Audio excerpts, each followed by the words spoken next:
এদের তাড়াতে হবে।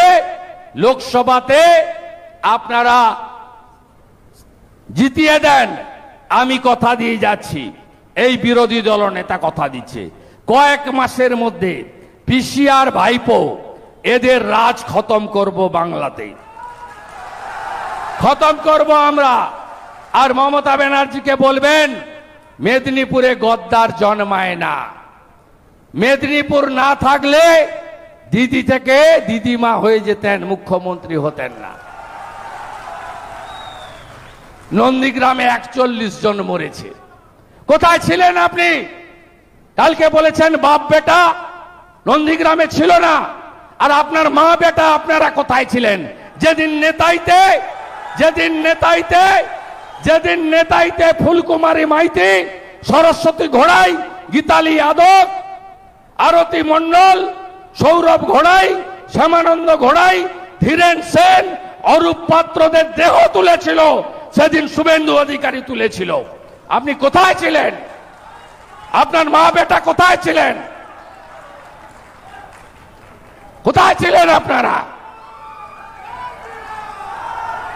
আমি আপনাদের লোক তো, এই সিটটা মোদিজিকে দেবেন তো?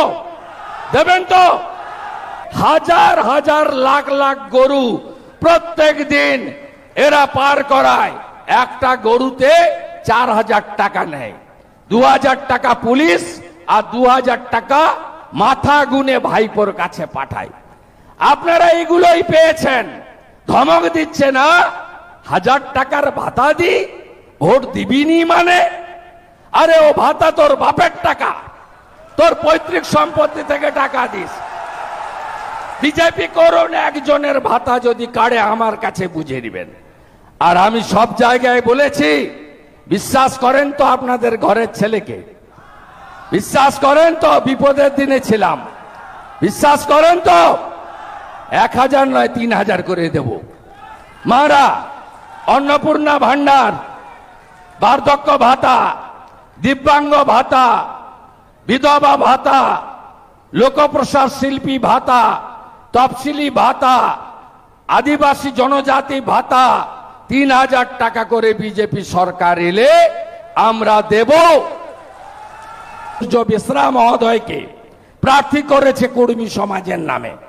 তিনি বলছেন আমি মমতা ব্যানার্জিকে প্রধানমন্ত্রী দেখতে চাই।